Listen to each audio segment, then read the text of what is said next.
Hello friends, and welcome to this session. I hope you all are in good health and preparing well for your interview preparations. So the last session we walked through some questions that are frequently asked in interviews, be it written exams or mock interviews. So in the session that we had last time, you people requested for more of such questions. In today's session, I am bringing a few questions that are very frequently asked around operators. So be it logical operators, arithmetic operators, assignment operators, bitwise operators. A mix of all these operators is one of a very key question pattern asked in at least written interview questions, if not verbal interviews.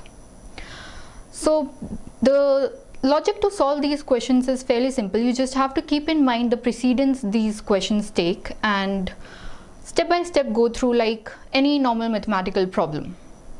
So I'll explain to you all these various operators and which operator takes precedence over what through the session.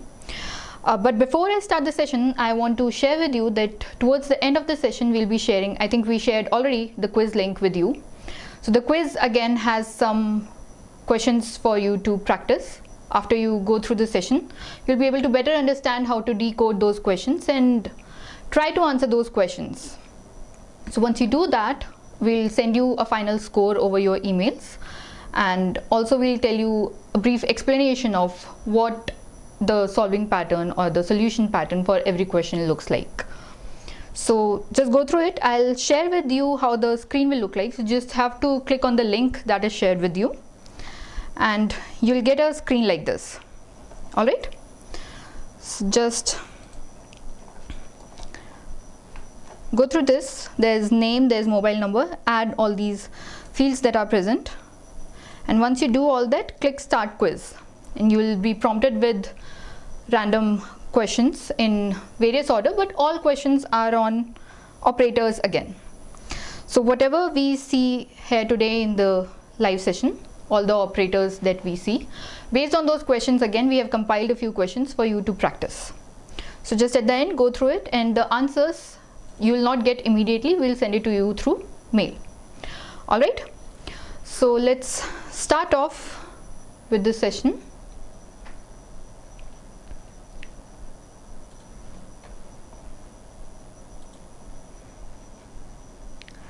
All right, so when we are talking about operators, these are the basic operators that you see. Math operators, the basic plus, minus, modulus, division, etc. Assignment operators, increment and decrement operators. Relational operators are the basic less than, equals to, and all of those. Then we have bitwise operators that operate on the bits. Okay, and logical operators are again based on logic, like double and, double or, all those operators.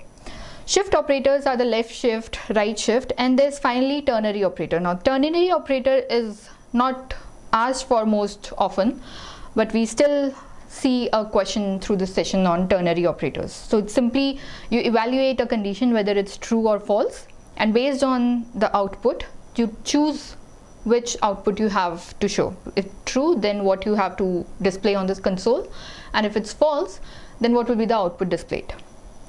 So these are all the basic categories of operators. Let's start off.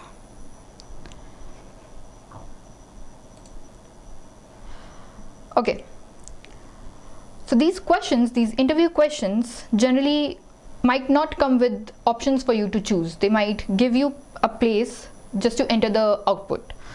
So for the same reason, we have not given any options here, and you basically see just a class that you are seeing here, addition class, and there is main function inside, and there is a sequence of steps that explains what's going on.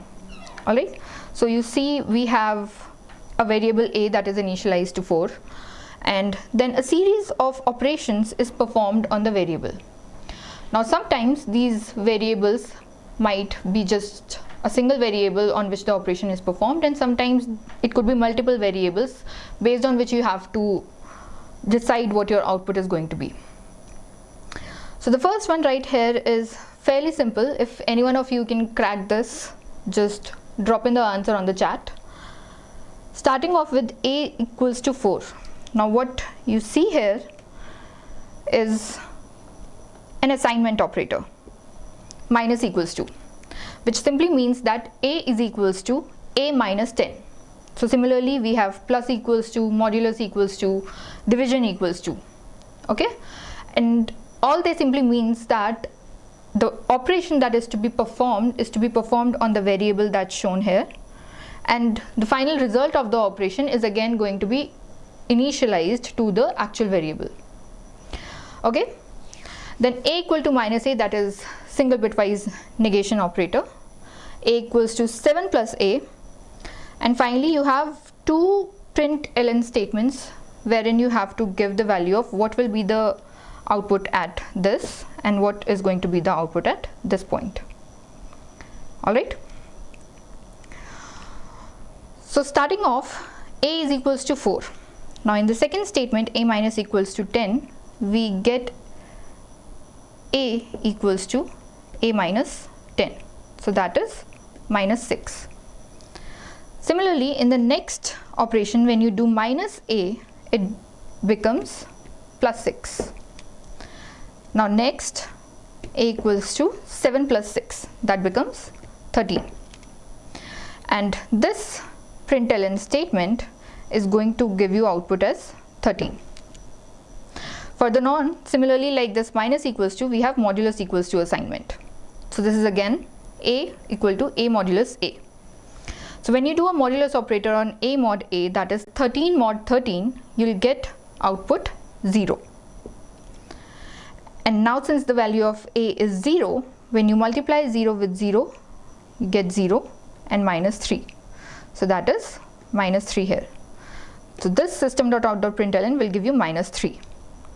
So your final output for this particular problem is going to be 13 and minus 3. And since we have both println statements, the minus 3 will be in the next line. So likewise, this was just a basic simple example with a single variable. Likewise, in the next problems, we'll go through the questions like this and just step by step move through all the operations, and when you have to choose between precedence and you have to choose between braces, just make sure that you follow the right order. These questions are fairly simple, but at times they get tricky because people generally tend to lose the order of the operation. But other than that, they are fairly simple to crack.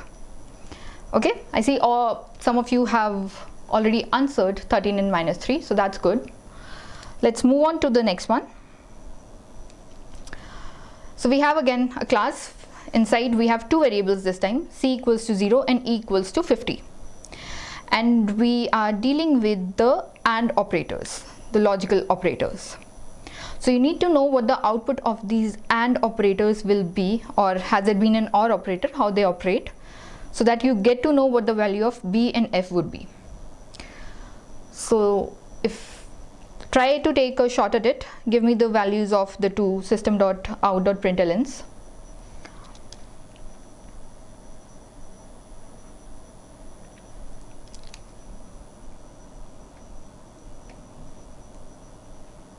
So since we have AND operator, just remember that when you are using the AND operator, if either one of the two variables, the two expressions that you have with the AND operator is false, the output will be false. Only when both the expressions that we have with AND operator are true, then you get the resulting output as true. So what will be the value of b and f in this program?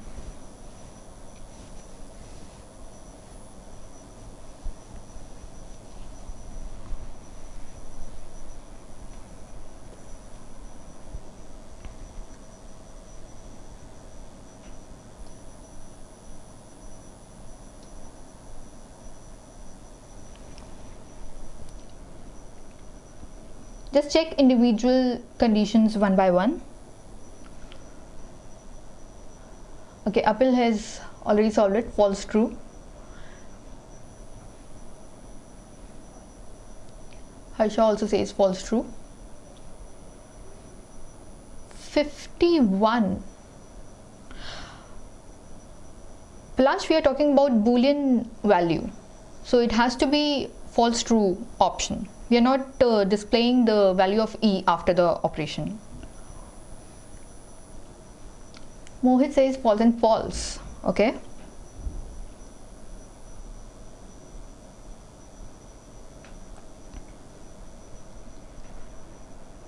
Alright, again people keep in mind we are displaying a Boolean variable. We are displaying the value of B right here, and B is a Boolean.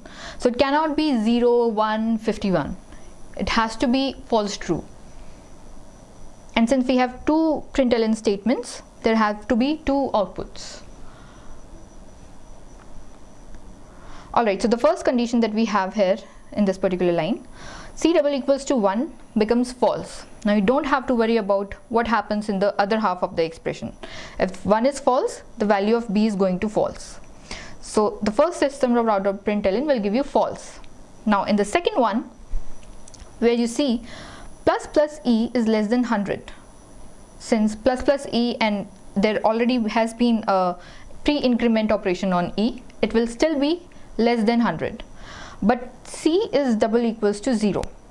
Alright, this one is true. Now since both of these conditions are true, our second system.out.println will also be true. Okay, so we get true here and we get true here. Simple, right? So you can modify this program, change things around, check what will be the output of E, pre-increment after E, post-increment after E. Just keep practicing with these questions, add something somewhere, delete a variable from somewhere, so you get to know how all these operators really do work. Okay, moving on. Now again we have Boolean question. A is true, B is true. Now C and D are unary bitwise operations on A and B. So one is and one is XOR. Alright. So to know how this operation is performed, you need to know how this operator works. And then finally, we are doing a series of operations right here to get the value of E. Okay. So give it a go. Start off with your A and B, calculate what C is going to be, then move on to D, and then finally see what the value of E you guys get. Again, fairly simple, go step by step.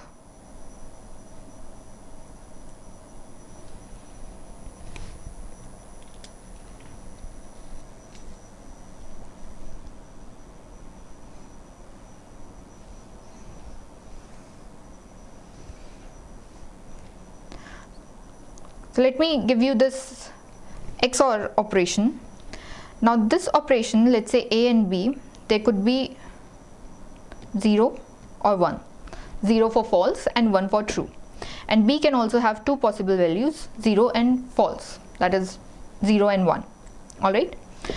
Now for this operator to perform, if both the values are 0 or both the values are false, then you get the output as false.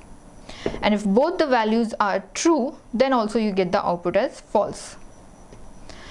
Now only when the both values are different, either say A is true, B is false, or A is false, B is true, that is the only case when you get the output as true. Okay, so keep this table in mind and then give your answer. Okay, I'm getting multiple trues. Sirish says false.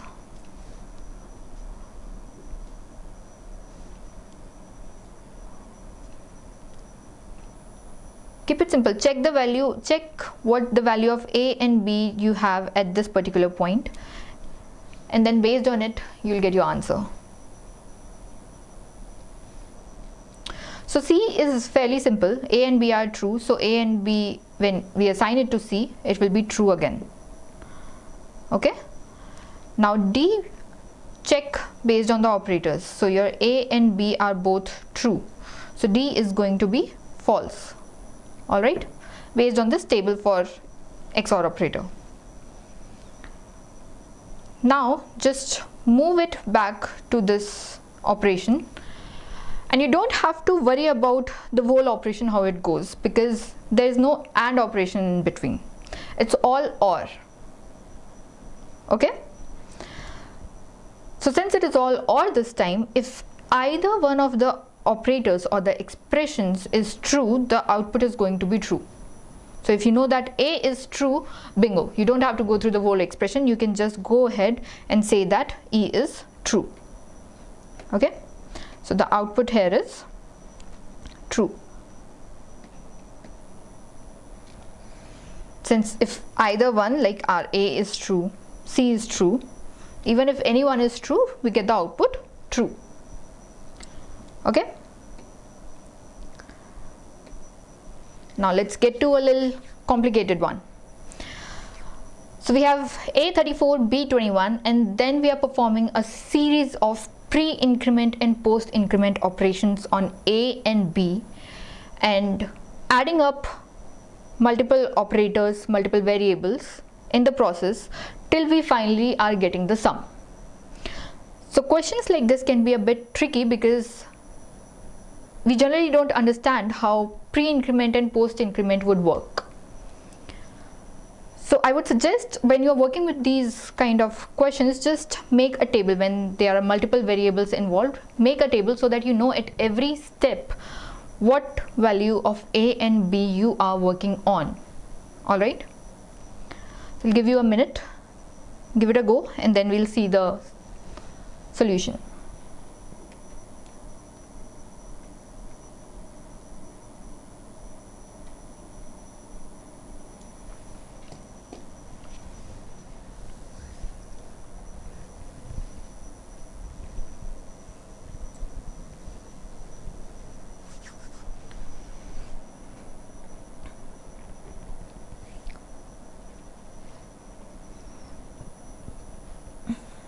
Again, keep a table handy with you where you get the value of A. Like if you're calculating the value of D, you should have the values of A, B and C that you have to operate on, because that is the only way to make this particular problem easy.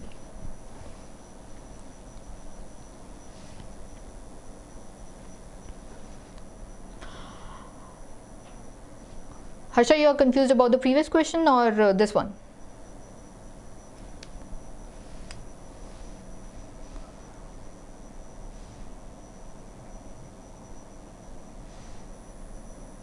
I think you're talking about the XOR operator that we just saw behind.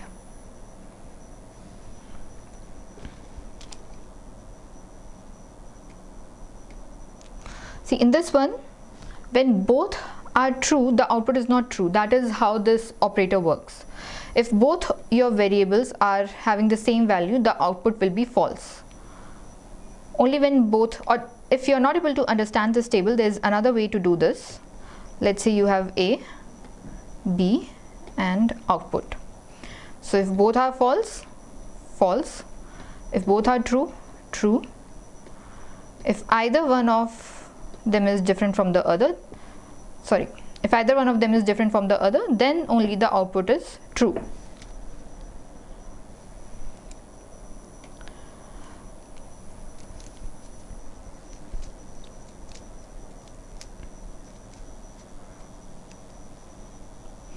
Okay, moving on to this one. Let's see, we have A and B for starters. Okay, so A is 34 and B is 21. Cool. Now the third line that you see here, we have to calculate the value of C. So a new variable is introduced, C. So just go step by step. We see here we are post incrementing A. That is, the value of A is changed from 34 to 35. So let's mark it 35. And we have pre-incremented B. So the value of B is changed from 21 to 22. Since both are increments, so A and B are both increasing. Now the question is, when we are calculating C, which value of these A and B will be used? Okay, so remember, when it is post increment, you use the value before the increment, that is 34. And when it is pre-increment, like B is a pre-increment, you use the value after the increment, that is 22. So the value of C here would come out to be 56. Alright. So after this step, after the third line, we have the value of A 35, B 22 and C 56. Okay. So step by step like this, go on to find the values of the rest of the variables. So let's say in the next line we are introducing the variable D. Now what is happening here? Pre-decrement operator. So A becomes 34 again, decremented by 1. B is again pre-decrement, so 21. And C is post-decrement. So C becomes 55, but it is post-decrement. So when you are calculating D, you'll have 34 since it is pre-decrement, then you'll have 21 since it was pre-decrement, but C value would be 56 since it is post-decrement. Okay, so 55 will not be used. The value of C has changed. The value of C becomes 55, but while calculating D, we'll still consider the previous value of C, that is 56, and hence we get the value of D as 111. Alright, so far so good. Now let's move on to E.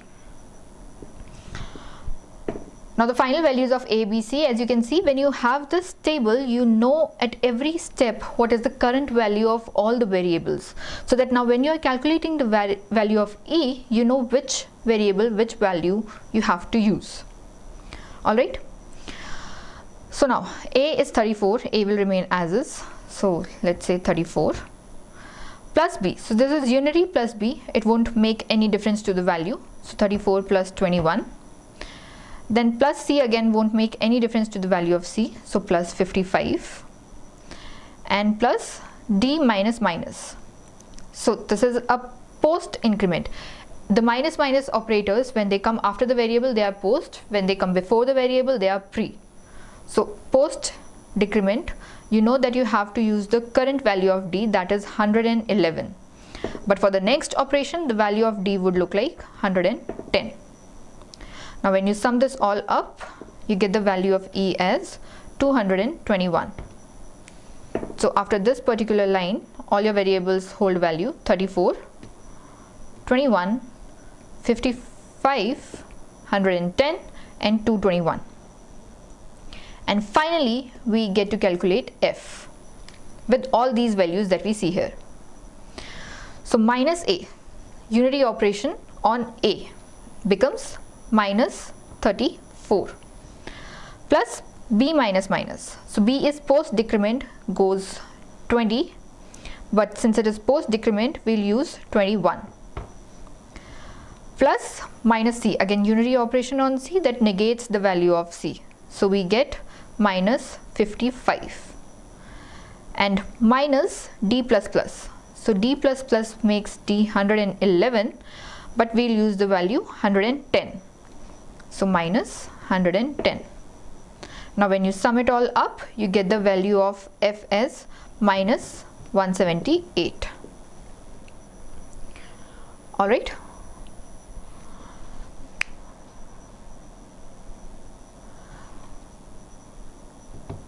And finally, when you have to calculate the sum, it's A plus B plus C plus D plus F. So you have to add up all the final values of these variables. So that is why it is very important that you have all the final values. So you have 34 A, then you have 20, we have 55, 111, we have 221 and we have minus 170. The final value would be 263. So final simple addition, so we get the final value, that's it. Alright, so step by step, just go ahead. If it is unary operator, if it is a pre-increment, post-increment, I think the most difficulty is in deciding that if it is a post-increment, which value we have to use in the operation, and when it is a pre-increment like here, which value we have to use in the operation. Okay. So moving on to the next one. X20, Y10, and it's a simple expression with multiple operators that gives you the value of Z. Now this is all about precedence. Which operator takes precedence over which operator? So this is an easy one. I think you guys should give me the answer for this one. Let's wait for a minute. Try giving it a shot.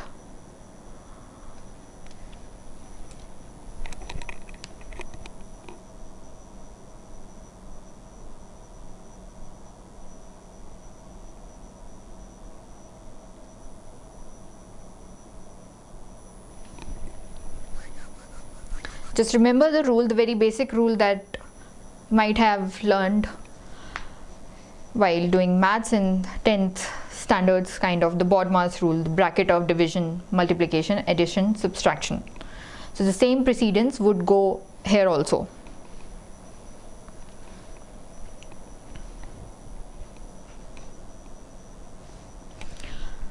(12110).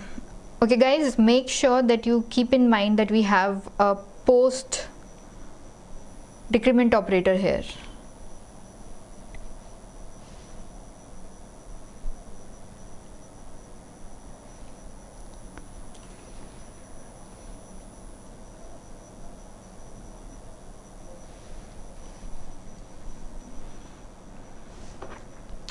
(120), I got 2 120. Cool, so precedence I guess you are pretty okay with. Madhu, how did you get 116?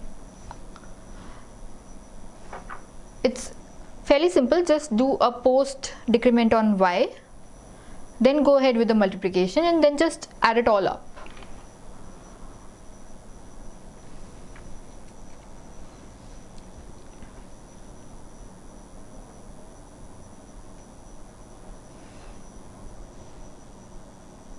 So first the post decrement, but the value of Y for this expression will remain 10. It will change to 9, but for any other expression that we would have had after this. Cool, so 10 plus X is 20, then Y into 7 we get here, that is 70, and then X, that is 20. This is fairly simple and your answer comes out to be 120. Alright, just make sure that you do the unary operation had it there been a unary negation or pre-increment, post-increment. Make sure you do all those first and then move on to your additions, multiplications and divisions. Alright.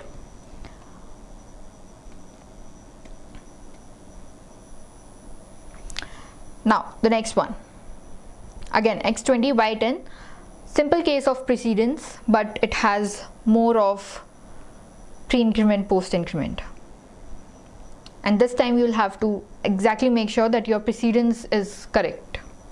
Okay,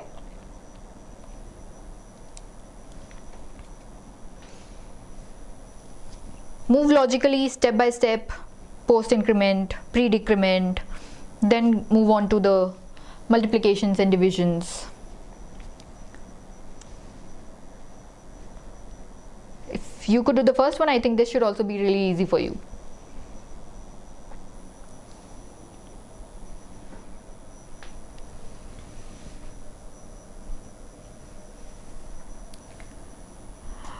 Abhishek, 10 is 9 after post, but since it is a post decrement, it will not use the 9 value in the current expression. In the current evaluation of the expression, it will use 10. Now had there been any expression post the value, so like had there been any double Z or double T is equals to something something something that would have used the value of Y, in this expression we would use Y as 9. But in the current expression, since it is post decrement, the value of Y will remain 10. That is the only thing that you have to remember while dealing with pre and post increment operators.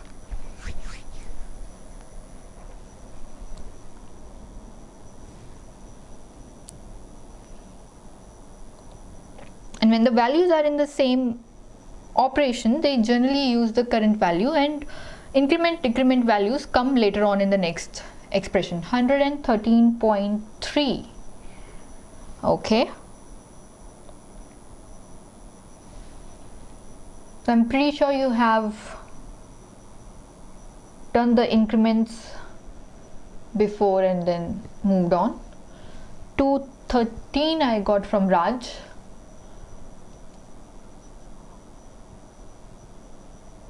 Alright, anyone else who has been able to crack this? 213, 214.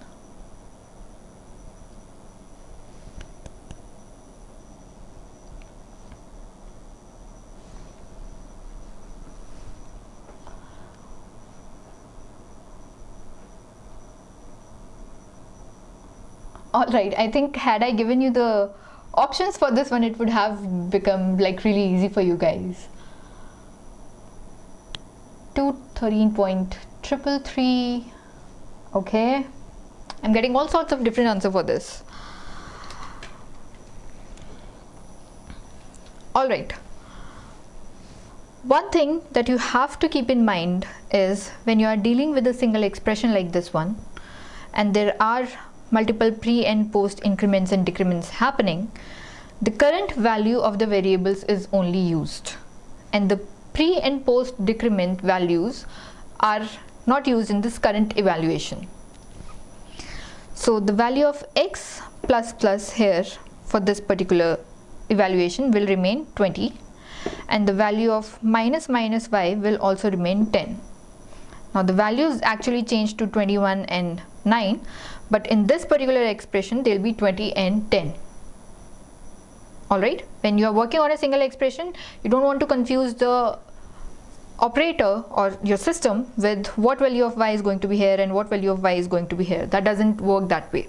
So when you have a single large expression like this, the pre and post increment operators change the value of the variables, but the expression uses the current value. So wherever in the memory your value of x is being held as 20, it will change to 21, and the value of y that was holding 10, it will become 9. But this particular expression will operate on 10 and 20. Now keeping this in mind, we have 20, x plus plus is 20, minus 10 into 7 by 10, and then we have plus x, that is 20 into 10. Alright, this is the expression that you have to evaluate. Now it is simple maths, the operators are out of the picture and you have to work on this. So it gets fairly simple. 20 minus 70 by 10 plus,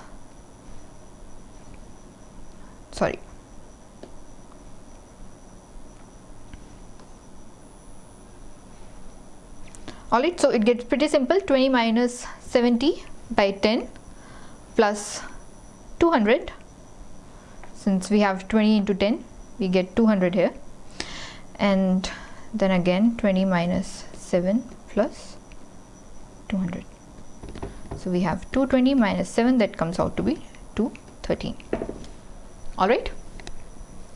So once you reach this place in the program that you have a simple math expression that you have to evaluate, it becomes very easy.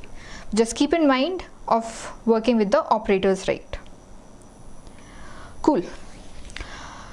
So what about this? We have A4 and we are doing a series of operations, assignment operations and increment operations on A.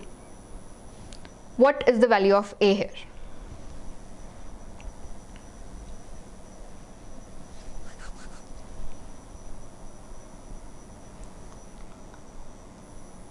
Yeah, y would be a pre-decrement range, but like I said, single expression, you cannot, the computer doesn't confuse itself with what value it has to use.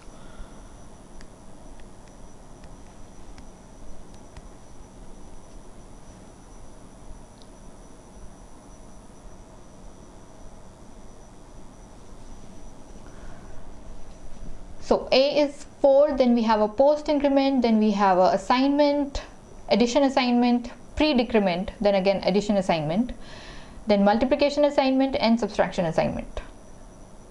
There's a lot of assignment going on. So I guess you guys get this right. And quick, come on guys, work on your speed. Questions like this should be like out of your plate as quick as possible so that you can actually work on the programming questions.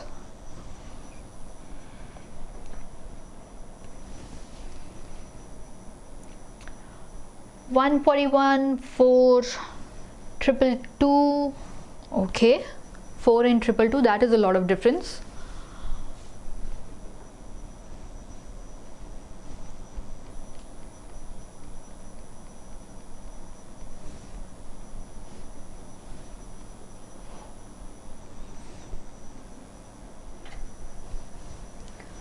(141), 12. I'm surprised how you guys are getting this wide range of answers. 253, 222.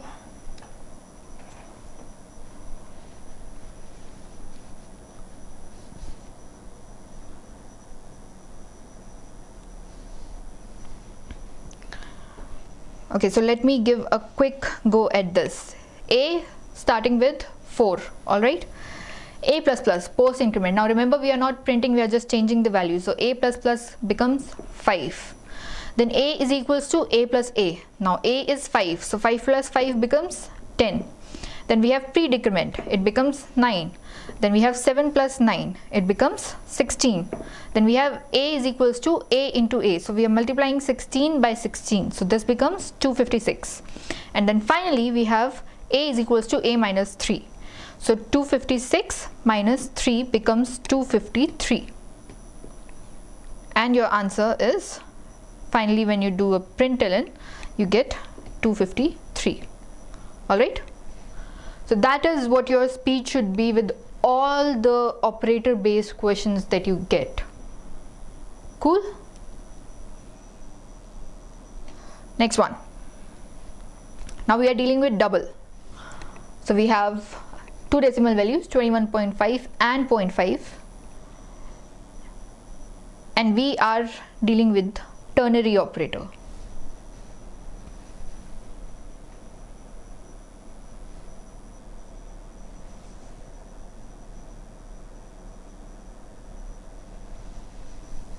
So ternary operator, the simple syntax for a ternary operator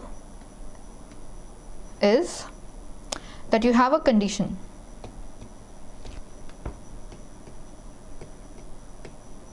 and you check if this condition is true or false. Now if the condition is true, you print some x value. If the condition is false, you print y. So this value before the semicolon is only printed if expression results to be true, and y prints if expression results to be false. So right here you have to check whether your condition, this variable or expression, whatever you have, is true or false, and based on that you have to decide whether 77 will be printed or 99 will be printed.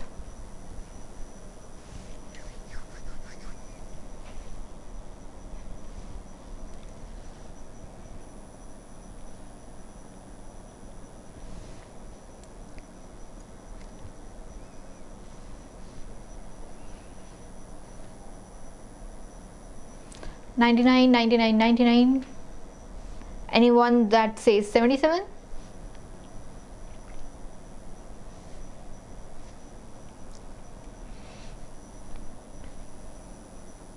Start off with your simple calculations. We have 43 here as the output of d1 by d2. Less than 15? No. So condition variable will hold the value false.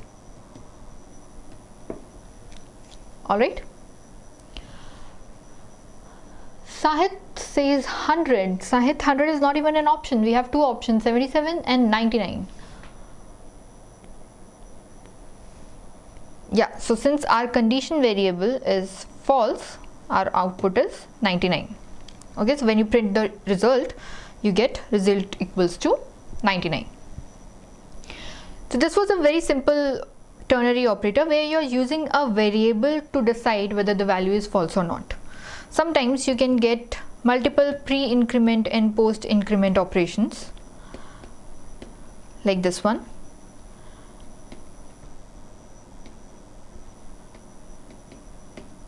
And then based on this you decide whether X will be printed, or let's say A will be printed or B will be printed.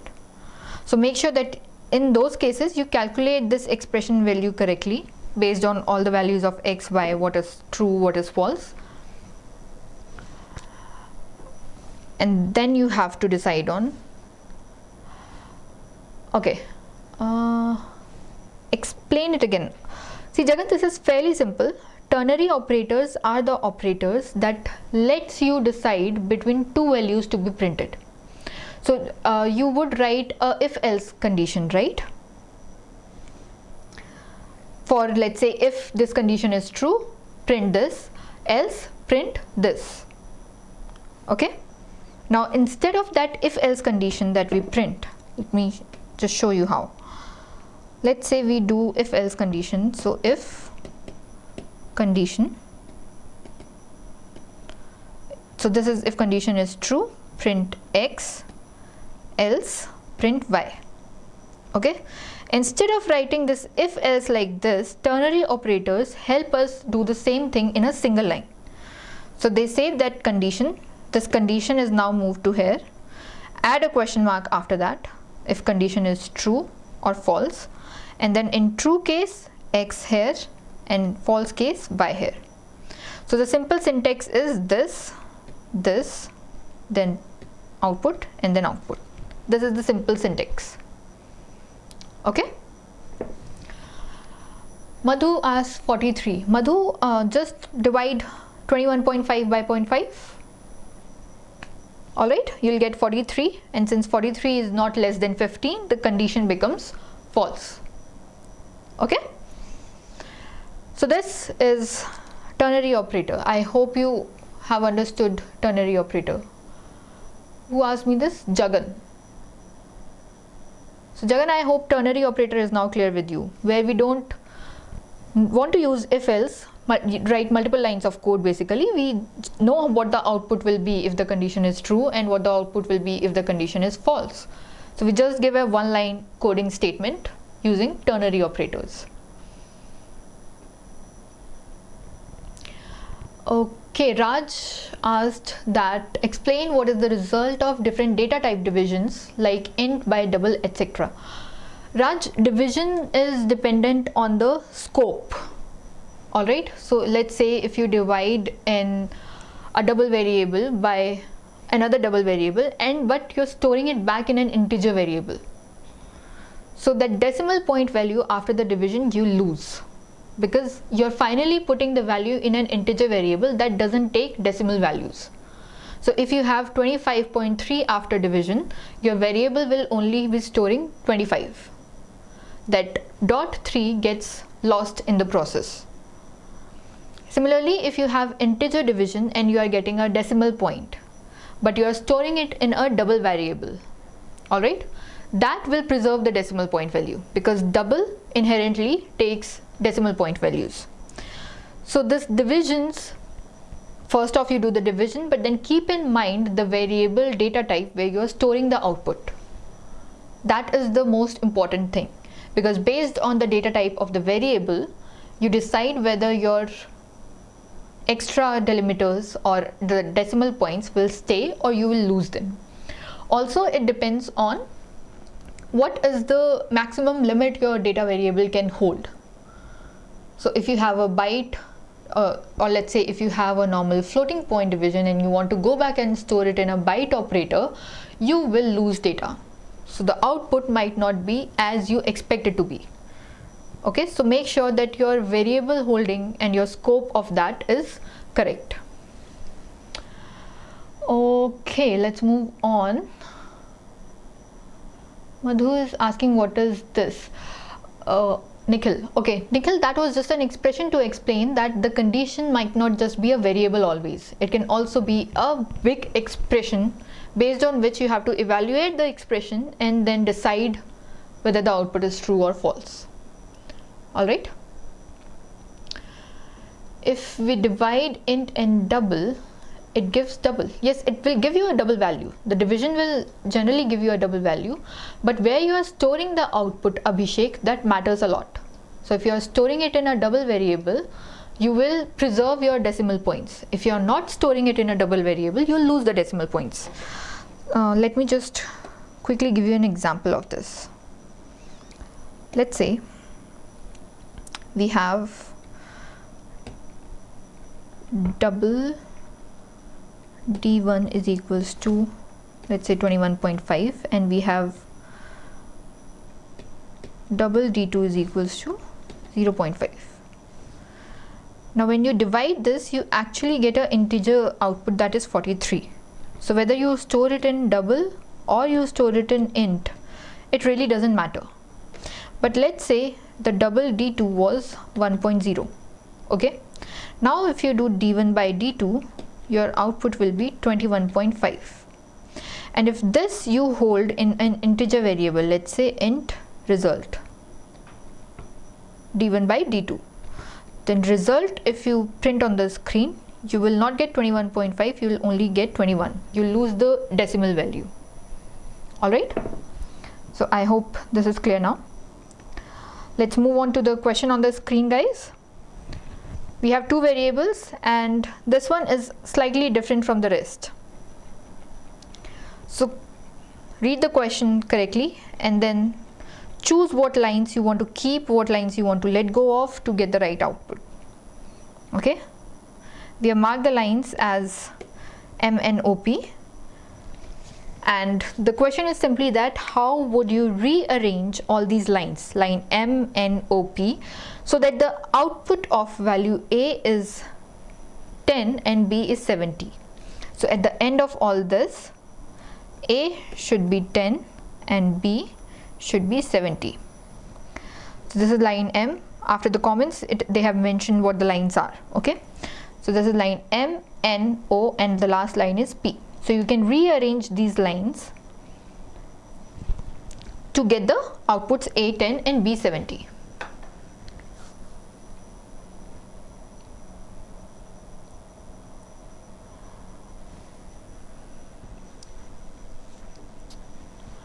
Okay, meanwhile, Raj, why one doesn't work in Java, why we have to put while true?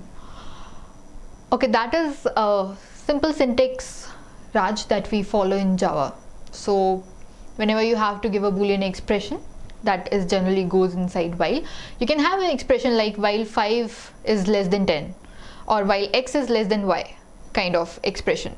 So those expressions can go inside while, but if you have to actually write while true, then you have to do it this way. Although it doesn't make much sense, because you'll never write a program where you say while true, because it then defies the purpose of using a while and using a condition inside. So rarely or you'll never see a program in the real world where you write while true. There will be an expression that will calculate the value, and then based on the value calculated, you decide whether it's true or false. All right. M9. Okay, Raj, you are giving me the values of all these lines. The question is, if at the end you want to get the value of A10 and B70, how will you rearrange these lines? So will it be in the same order, or will the line N go above M, or you'll remove either one of these lines from the program altogether? What will be the order of these 4 lines so that at the end A is 10 and B is 70?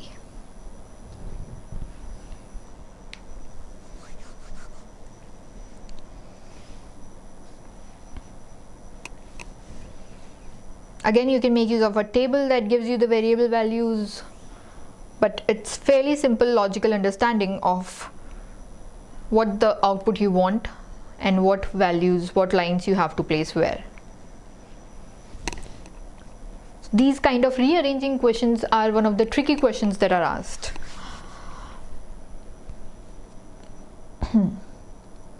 Okay, So we have A 31, B 40, right? We are starting with A as 31 and B as 40. And since this line is not marked, so we are starting with C as B minus A, that is 9. So our initial values when we are starting is A 31, B 40 and C 9. Suresh gave me just answer OMNP. Why? I don't think you need M in here, and if you use M you will lose the output. Mohit, is it ONO or ONP?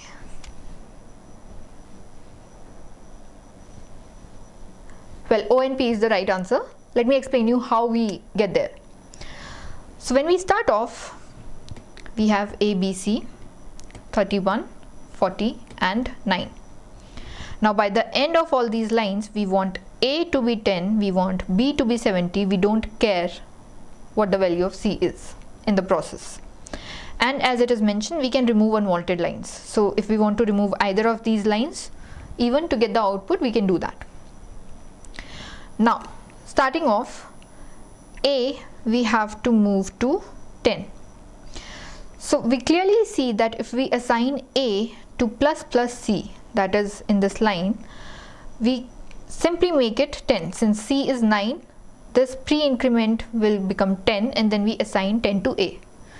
So this is fairly simple. To reach from A 31 to 10, we just need line O. So we start off with line O. Now A is out of the way. Now we have to work on B. So to work on B, you see that first off, do B is equals to B by A. We need to go from 40 to 70 and we have 3 lines. Alright, and all of those 3 lines are operating on B. Now to decide which one of these to use, just check what will be the output of all these lines after executing O. Now after executing line number O, A became 10. Now the value of A is 10, B is still 40, C is 9. Okay, using these values, now you can decide which of these lines you have to use to get to the output. So if you do B is equals to B by A, you get the value of B as 4, right? Since A is 10.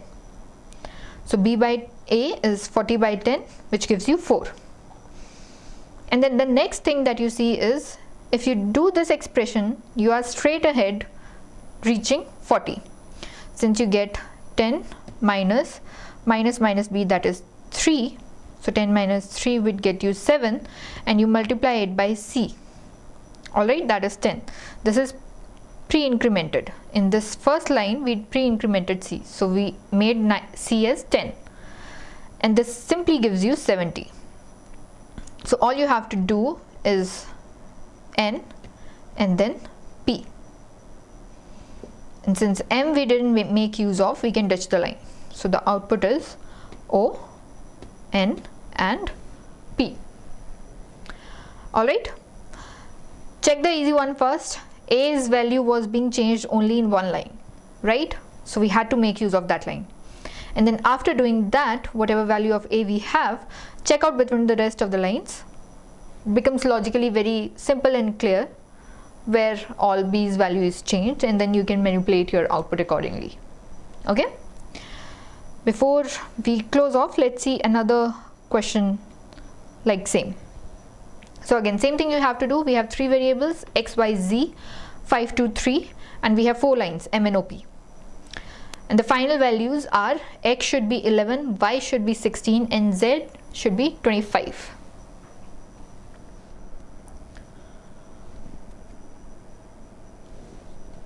Alright, Raj, I'll get to your questions at the end of this. This is the last problem of the session, so let's get to it and then we'll discuss a few things.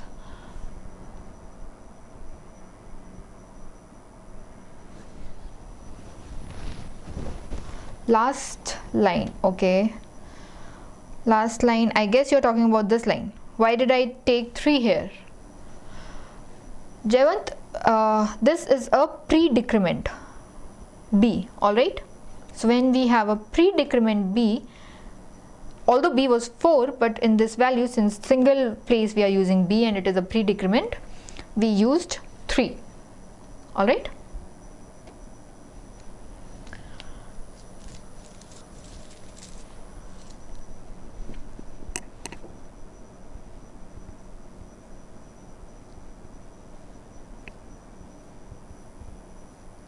So 5, 2, 3, and let's see, x, y, z.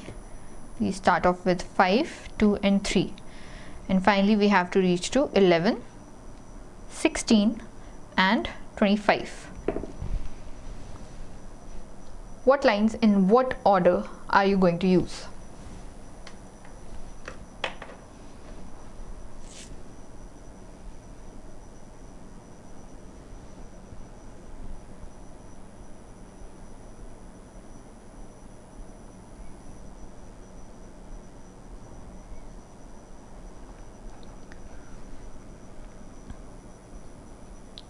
Get the values of all the variables after each line and then try to fit in the order.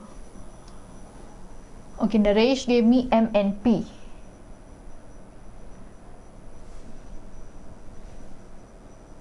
Naresh, why would you need P?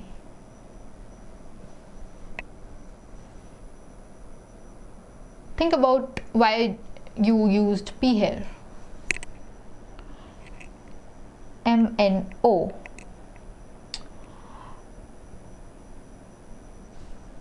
Again, check the final value, guys, if you are getting the right x, y and z.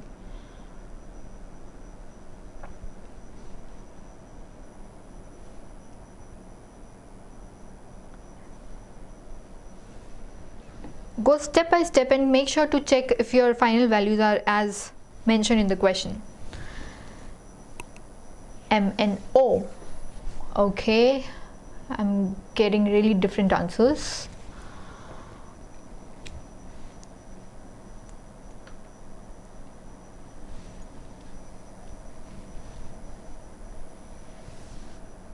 How about MON? So we are pretty clear that M is the first line, that is common in all your answers that you guys have sent. So we say M, x is equals to x plus 6. So we add 6 to x and x becomes 11. So M is obviously our first line. Now next, how are you going to go about it? Kunal said MON. Finally, I think Kunal, you're the first one to say MON, I guess. M and OP. Guys, make sure you check what values you are getting after your order.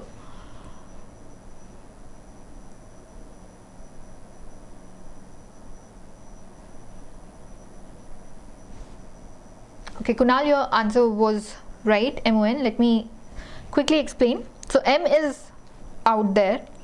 Now we need the value of y and z. Alright. So in the expression here, when you evaluate the value of z, that is z is equals to z plus, so it's an assignment operator, right? So it will look like z is equals to z plus y into x. Now the value of x, remember, after the line M has changed to 11. So we have 11 into y is 2. Alright. And then we have plus the value of z, that is 3. So we get 25. Alright, z is 25. Very simple. So line O clearly made us z 25. So we have O afterwards. And then all we have to do is get the value of y to 16. Now finally we have MO. Tell me how we get the value of y is 16. Now this should be pretty clear. This M is out of options and O is out of options. Now between N and P, you can clearly see that only N is giving you the value of y as 16. So MON is the right answer, and P we don't need, so we can discard it off. Alright.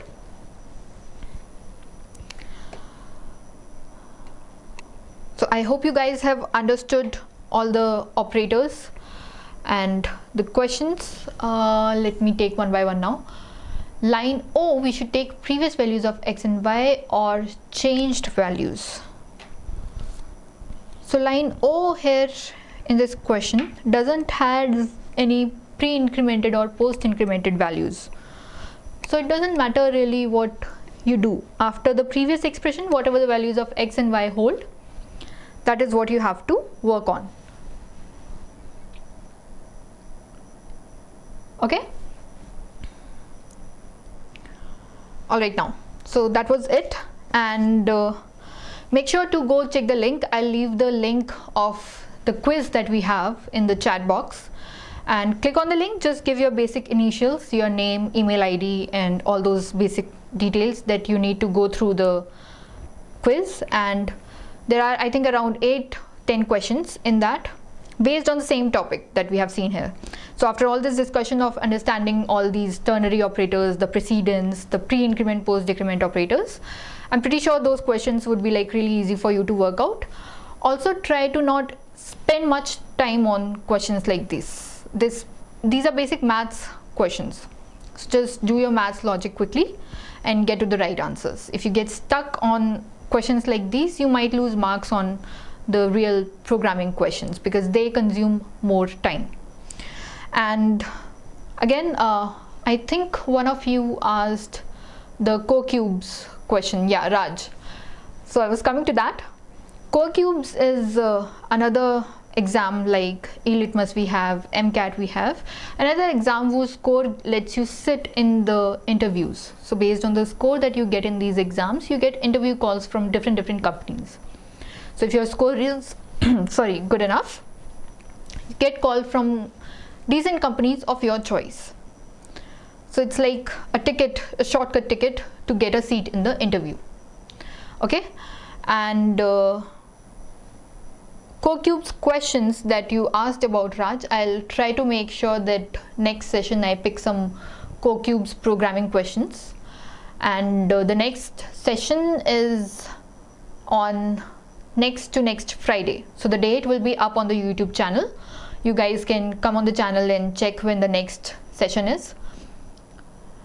And what else? Where is the link? Raghav, I'll ping the link before closing the session in this chat window itself. I'll give you the link. All right. After 2 months, my campus will start. How to prepare? I think, Abhishek, you're talking about placements, right? Yeah, in description, guys, check, the link would be there in the description box of this, and in the chat also we'll share the link. So after 2 months, if your placement is starting, I think the one good thing that you can do right now is, for this 2 month span, keep an hour or half an hour, whatever time you have budgeted, to practicing the coding questions. So just pick random questions, Google random questions of the internet, and try to solve these questions on your own. You know, that will make you more comfortable when you actually sit in the interviews and you are asked to write a program. Your speed will improve, your thinking process will improve, your logics will improve a lot.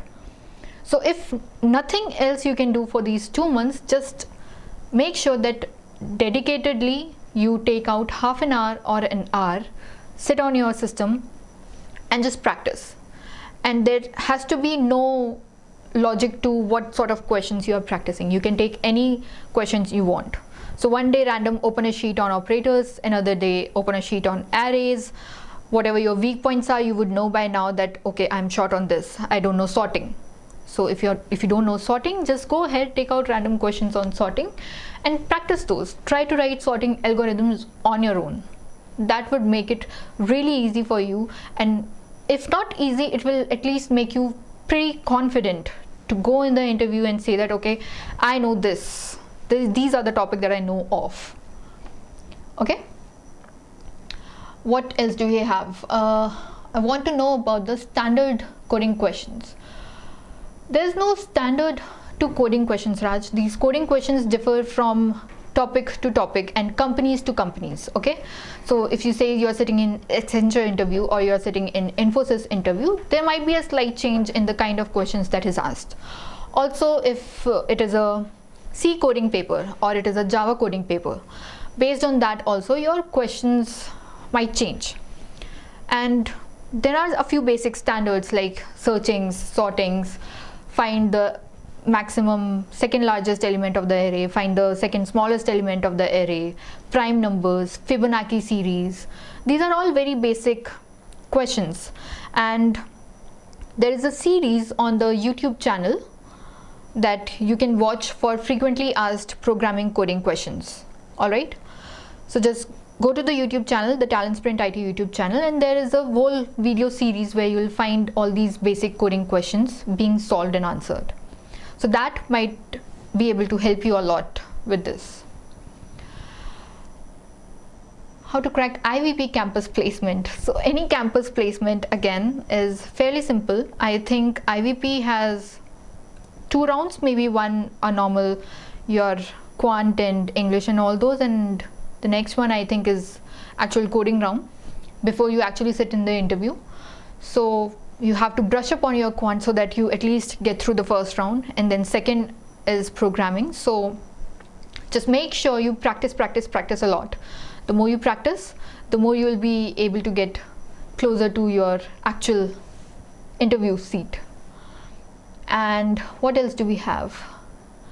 Microsoft is okay. How I improve my communication English? Okay, that is easy one, but will take again dedication and time from you. Try to read newspaper every day, half an hour, 1 hour, again whatever time out of your schedule. If you are in college, you're working, or you are in a job, so based on your timings, whenever you can find time, morning, evening, 1 hour, sit with your newspaper, just scroll through it, read as many articles as you can, and don't just read those articles. If there is some line some word whose meaning you are not able to find, keep a dictionary with you or keep your laptop or computer open with you and see the meaning of the word, try to attach it there and see how the flow of the sentence goes. The more you read, the more you listen, the more you will improve. So watch English news channels, read newspapers, and slowly, it's a slow process. You cannot overnight improve your English, but I think if you persistently do all this, talk in English, no matter how bad you talk in English, still talk in English, because you will find people who can help you improve. And if not, the more you talk, the more you know where you yourself are committing mistakes, right? So read, watch, talk. English, English, English. There is no third way to go about English. All right. What else do we have here, guys?